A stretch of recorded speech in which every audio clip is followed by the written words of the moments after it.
big whale. That was amazing. Stoke levels were through the roof aboard Delos, and it wasn't just because of our whaley arrival into La Paz. After racking up another 500 or so miles under the keel, we had just completed the trip down from the northern tip of the Sea of Cortez to our point of departure for our Pacific crossing. But despite all the work we did on the hard in the last few months, we still had quite the list to tackle before we would be ready. And of course, treating ourselves to a bit of fun and soaking up our last taste of paradise in this beautiful part of the world. La Paz, huh? Wow. Wow. Wow. Look at it. Look at the big city. It's like a big city over there.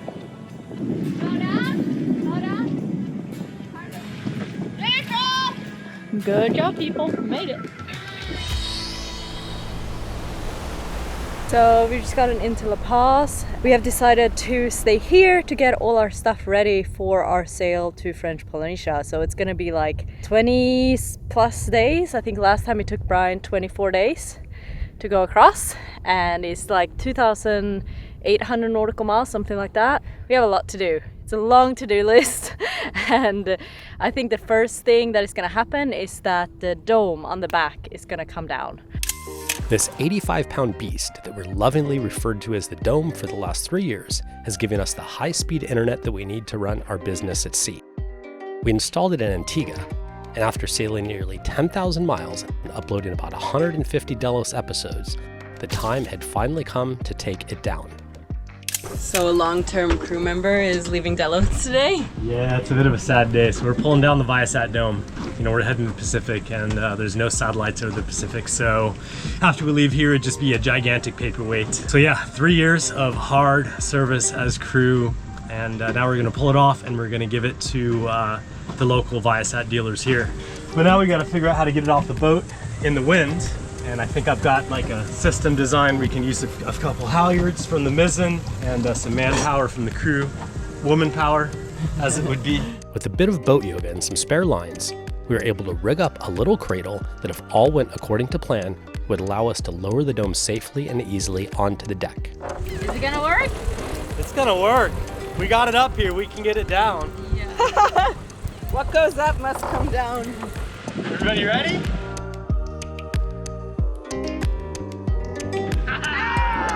High five, guys! Yeah! Oh yeah, that's a good rope tying skill. Your first sketchy Delos project complete. That was fun. That's the Dome, Nuts. That's where you watched all your cartoons from. That was our internet. What do you think? You want to tell it thank you? Oh, donk! And we're gonna now take the Mega Dome and we're gonna transfer it into the dinghy. And then we've got to get it to the marina, and then he's gonna take it away and they're gonna use it for like a demonstration and to show customers and things. So Wow. I miss the Dome. I love it so know. much.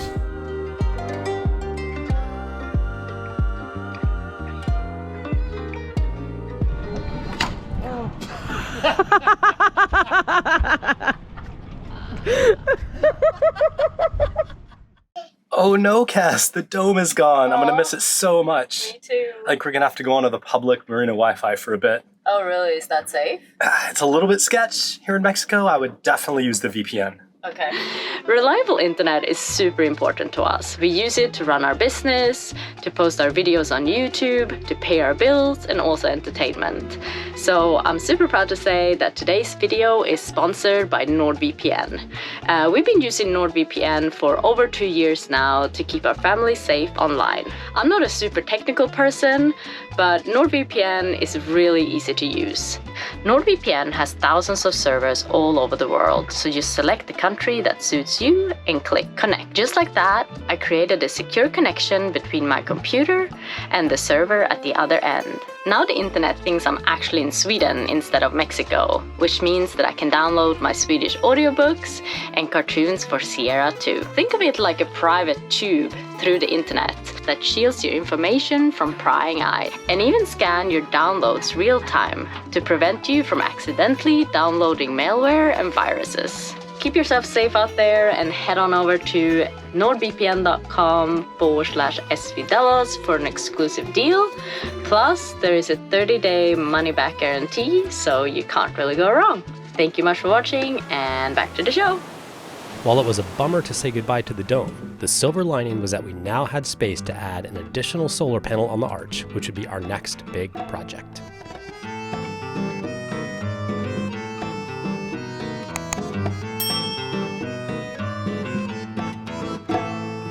So why do you put that board in, Brad? My friend Andy Boy drilled through his brand new solar panels one day doing exactly this. So it's just in there in case I slip or I go through, I can stop it before I drill through the solar panel, which is not ideal. They work much better without holes in them. We're ready to hook everything up, so we're going to be running these panels in series. I kind of want to explain the way we're going to wire it up to you because I think it's kind of interesting. And we have 2 solar panels right here, and they're 410 watts, but for the purposes, we're just going to say like they're 400 watts. And then we're going to put a third one in the middle that's 400 watts. So power, which is watts, equals I, which is current times voltage. So if you have 400 watts and they are 40 volts, then the current must be 10, right? Because 10 times 40 equals 400. Okay. And when you're talking about electrical stuff, the power remains constant, but you can manipulate the voltage and the current. Because when current passes through a wire, that's what generates heat. And so generally when you're talking about higher power stuff, you raise the voltage super high so that the current isn't that high, which allows you to transmit the same amount of energy with less heat. Okay. And so you can actually, if you have higher voltage, you can put through the same power, but you don't have to have as thick of wires. You know, each one of these has a plus and a minus coming out of it, right? And what we could do is we could hook all the pluses together and all the minuses together. But in this case, we would have then 40 volts at like 30 amps. That's 30 amps would be a lot of current. Yeah. So that would be running them in parallel. But we can do it another way where we can take this positive and then we can take this negative and put it to this positive, and then this negative and put it to this positive, and then we take the power on this end and this end. In that case, we would get 120 volts, but we would only still have 10 amps. But we're still, both sides equals 1200 watts, right? So this is the method we're gonna do. Now the main downfall of that is you're talking higher voltage, so it's actually dangerous at that, like when you get to that level of DC volt, so we have to be more careful. Right. And also if one of the panels becomes shaded, then it affects the other ones. But I think it's worth the trade-off. So this is negative, and I'm gonna go to the positive of this panel here. Click. Okay. Like that. And then we can check our voltage. We have to be a little careful because it's probably 120 volts right now. Okay, so the open circuit voltage is higher, right? So that's good. So we're getting voltage from all panels. And I can't talk because I got this alligator clip on my mouth. So now I just got to hook it up to the charge controller and test it, and we should be good to go. Boom. We got 137 volts in here, and I've verified the polarity, positive and negative. So now I just got to hook this up into the charge controller. All right, so this is showing a closed circuit voltage now that everything's connected of 118 volts DC, which is perfect. We're putting in over a kilowatt now. Oh. That's amazing. If we can just do that all day, it's sort of like being plugged into the dock with a battery charger on. That's crazy. 1 kilowatt of power going in, and it's cloudy. That's amazing. So the day is here. We're gonna start the daunting task of provisioning the boat up for the passage, and probably like sometime after the passage too, and especially certain things that we won't be able to get in French Polynesia, because I think it's quite a few things that they don't really have there that are like treats. I've done this a couple of times, and I feel like I secretly kind of love this. It's kind of like a Tetris, and I do know Delos' spaces very well after so many years, but I still have this list that I kind of base off. This is the mother list. We first created it about 8 years ago when we crossed the Indian Ocean. It was by far the biggest provisioning we've ever done. We bought enough food, drinks, toiletries, and other supplies to keep 7 humans happy, healthy, and well fed for 6 whole months. The quantities need to be adjusted depending on how remote the areas are that we will be traveling through and the number of crew on board. but it's a great baseline to start off from to make sure we have everything we need. Hannah and I are gonna, so she's gonna kind of like call everything out, and then I go through the cabinets and look what we already have, how much I think we should get, and how much we think we can fit, basically. We do actually have quite a few things already. I did provision quite a lot when we were in Puerto Penasco, since we had the car and I didn't really know how the provisioning would be here. We've kind of gone through everything, and I think we're ready to go through the list.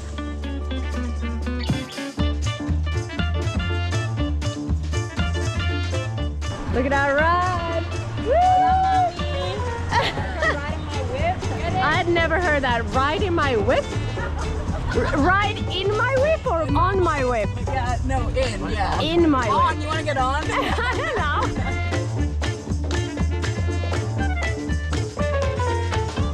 Can you film this? We can 5 minutes. We need to drive.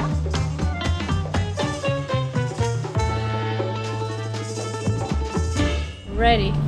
We're in the alcohol section. Drinks aisle. You many can grab Cokes? like the Cokes, and then I can go find the milk and the wines.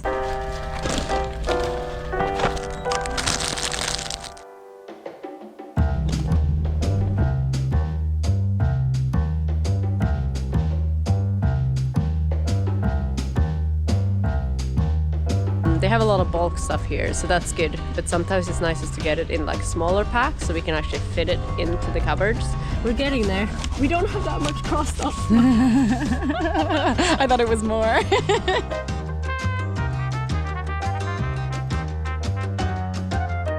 Receipt number 1. Now we just have to pack this load in the car. Make sure we put all the kind of heavier stuff that is okay to be smushed on the bottom. And then we go to the next store. Okay.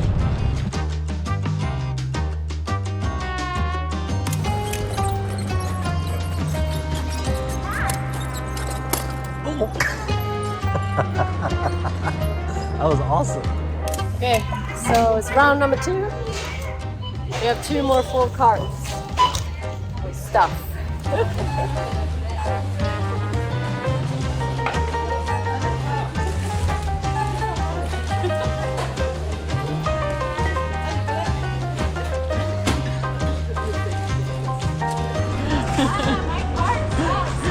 Oh no. A little hungry.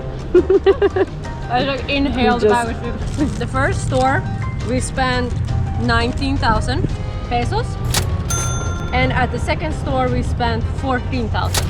But I think that's pretty good. So this is all the dry stuff. So we still have to do the fresh stuff right before we leave, but now the interesting part is getting it all into the car. Good luck. Okay, last. Can I fit it in there? The puzzle. Let's see. What? Oh my god! That is a full car. Look at this are we gonna over be able to here. close this, you think? I think so. Let me try. I think. Oh my god. That part of the mission Yes. is done. And we still fit in the car. Now we have to fit a baby though, and a baby daddy. We managed to squeeze everybody in, but the shopping is actually the easiest part. Now we had to get everything back to Delos and all stowed away. Oh, Traffic jam.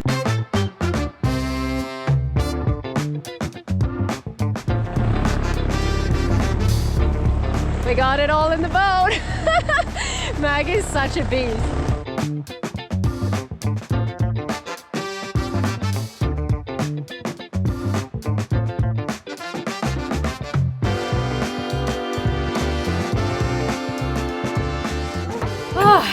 literally We- just shoving everywhere. We ended up deciding to just go for it and put stuff away. Yeah, it's kind of intense. It's a lot of stuff everywhere. Sierra is screaming. What are you working on over here? Now I'm Jams and decanting jellies? Spices, jams, Spices. jellies, I'm gonna and light you up. sauces. I'm on beer duty, so the cerveza is going down here. Outside, we still have, oh my gosh, still so much stuff. Put away.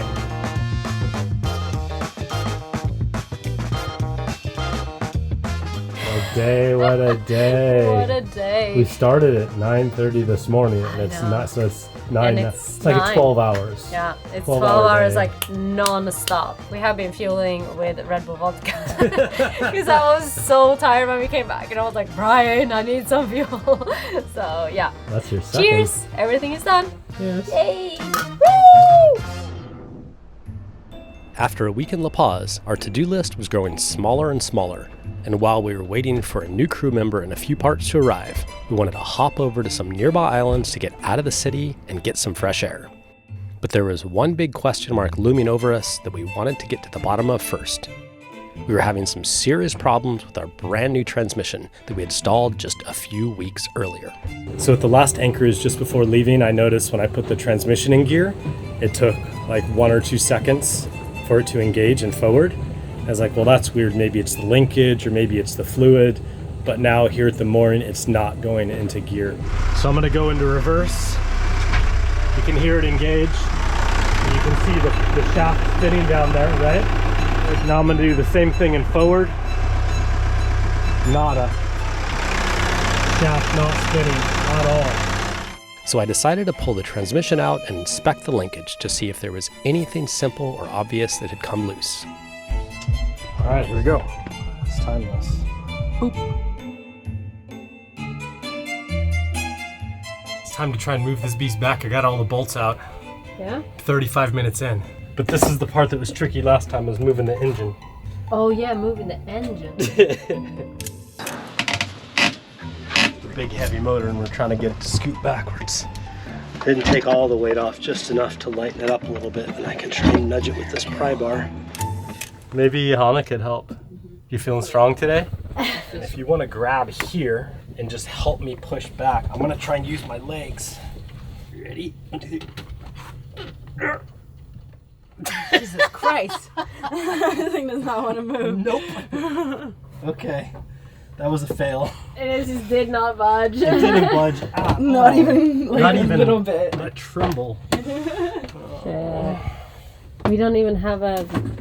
I don't Piece have a of railroad tie like I used in the yard. Oh, there it goes. Oh, it moves a little bit. Whoa. Aha! Yes. Okay, here we go.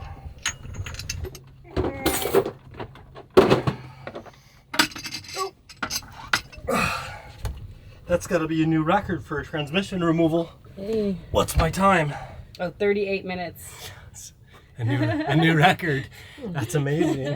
38-minute awesome. transmission removal. You're so proud of yourself now, aren't you? Yeah. Okay. Gosh dang it. What's wrong with you? Yeah, I know, right? I did some tinkering, poking, and prodding, and the outcome was not what I was hoping for. I don't know what's going on with this thing. I took the side lever off and took the shifter off and looked in there, and I don't see any signs of damage. I don't see any metal shavings. The fluid is normal color. It smells like normal ATF. It doesn't smell burnt. And when I flip the shifter back and forth, it seems to engage. Yeah, I'm sort of at a loss. If there's any transmission experts out there, I would love to hear from you. Put it in the comments. We'll have a look. Maybe you can solve it. I don't know what to do now. We were stumped but not defeated, and we decided to give it a go anyway and make a run for the islands. I'm gonna try and get out of here.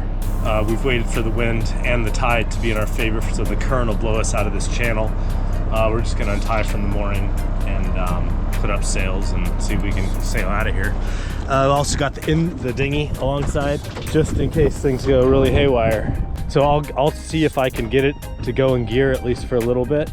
And then as soon as it engages, then I'll tell you to untie. But if it engages, I'm not going to neutral. So if it engages, like, we're just going. Okay. That's it. Okay. There's no turning back. Okay, get ready.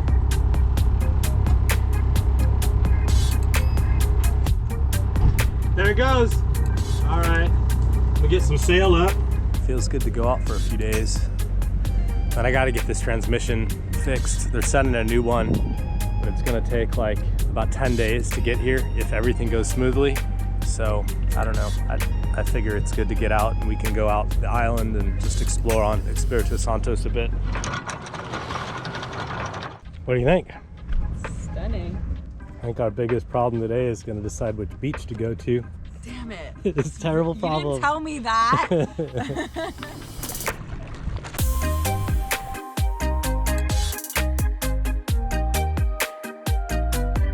How you doing? This is not too bad, huh? This is the life. Really good. We need this between all the prepping the boat. We're like, oh my god. We needed this. What are you guys doing? Handstands? Doing jumping jacks, handstands. Whoa! Yeah!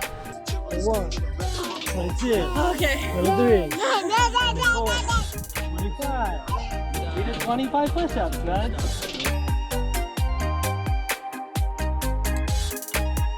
Isn't it försöka? Yeah! Oh, nice! Whoa!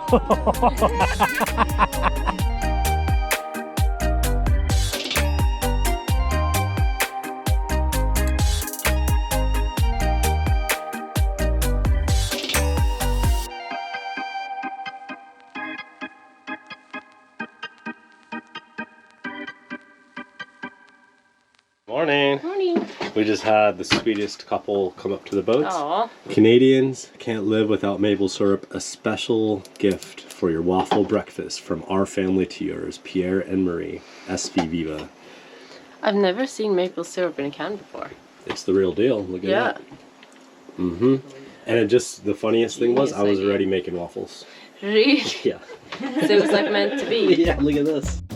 We pulled the hook and set off towards another anchorage, but the maple syrup wasn't our only stowaway on Delos that day. This is Alex, and she was picking up a new mainsail that we brought down from Puerto Penasco for our friend Max. And luckily, she had a couple days to hang with us before heading back. Ooh, we made it! So insane. Isn't it nice? It's so beautiful, it feels like it's not allowed. They're gonna hit a helicopter! Illegal! Are you ready?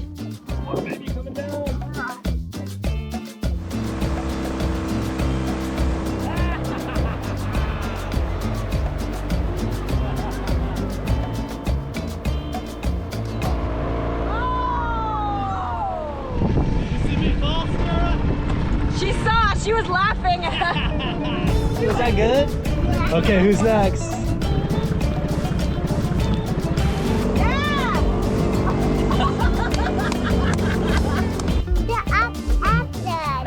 Is she talking? Like, are you like mommy? Like talking to the camera? Hi, everybody. We're out here foil boarding.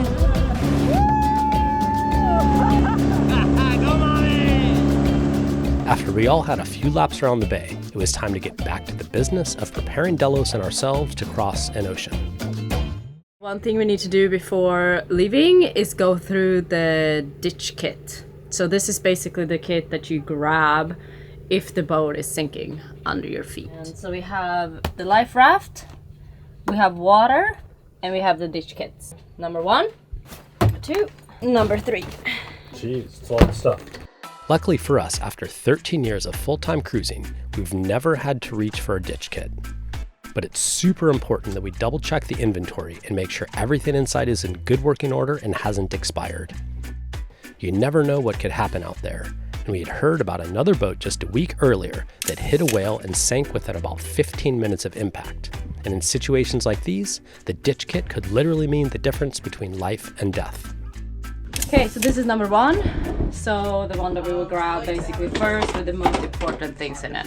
So we have flares, a repair kit, mask. This book is like really good. It basically gives you like a guide how to survive basically. Brady and Alex did a video of very specifically what is in the life raft or what is in all of these bags.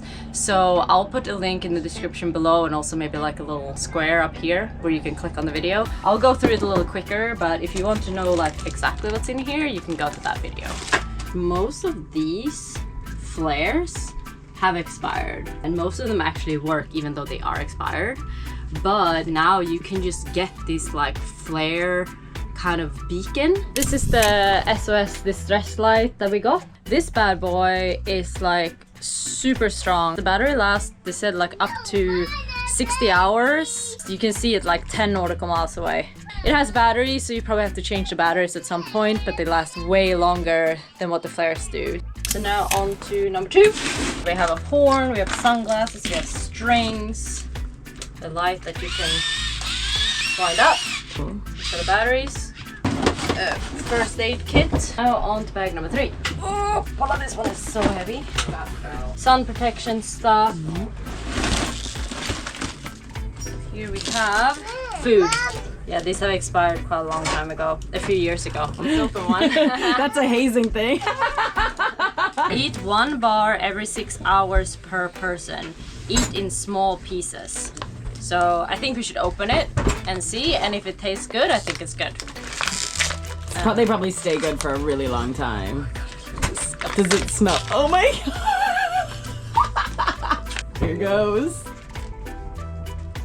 What does it taste like? Coconut. Ooh. Yeah. I think it's fine. I mean, yeah, I'd live off of that. If I had to. It's the coconut ration diet. Yeah. Should we all try it? Like, what if we get really sick? Well, then we know. Oh, that's good. I like that. Me too. Do you want to taste? You want to taste it, Nugs? Have a little bite. If we end up in a life raft, this is all we're gonna eat. This is our emergency food. I also wanted to let you guys know that we created an Amazon storefront with all our favorite things that we use on Delos over the years. You will find things like all of Brian's essential tools, favorite sailing and cruising gear, everything that we have in our ditch kit, things that are really nice and useful while sailing with a toddler, and a lot more. So go to the link here. I will also put it in the description below and check it out. Up next on Delos, it's crunch time as we make our final push towards departure day. We welcome new crew member, chip away at our never-ending to-do list, and get a rude awakening as we attempt to leave La Paz. Well, there's never a dull moment. Titties for the win! It went in pretty quickly, didn't it? That's what she said. That's gotta be a new record for transmission removal. What's my time? I don't know, I can't see your phone. Well, let's check. That's the most important thing. What is it? It's 2:05. No, like the I have the stopwatch going.